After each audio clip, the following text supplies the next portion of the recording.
করেছি। প্রথমটা হলো ইবাদত। আমার প্রথম চিন্তাই হবে ইবাদত নিয়ে।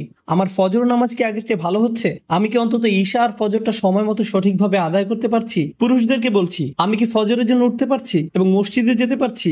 হয়তো এটা প্রতিদিন করতে পারছেন না, কিন্তু এটাকে একটা লক্ষ্য হিসাবে নির্ধারণ করুন। আপনাকে রাতে তাড়াতাড়ি শুয়ে পড়তে হবে। তরুণরা, আমি বলছি আপনি জীবনে কিছুই ঠিকমতো করতে পারবেন না যদি তাড়াতাড়ি না শুয়ে পড়েন।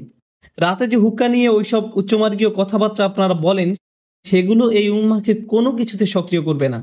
আমি বলছি ওই সমস্ত গম্ভীর আলোচনা, ভালো ভালো কথা, তারপর আপনারা সকাল 10টায় ঘুম থেকে উঠে ফজর পড়ছেন।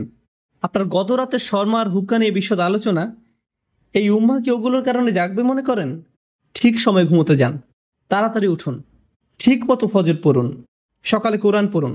ইন্না কুরআন আল ফাজরি কানা মাশহুদা। নিয়ম করে ঠিকঠাক মতো কোরআন পড়ুন। আমরা দুনিয়া বদলানোর কথা বলি, কিন্তু আমরা একটা দিনের কার্যক্রম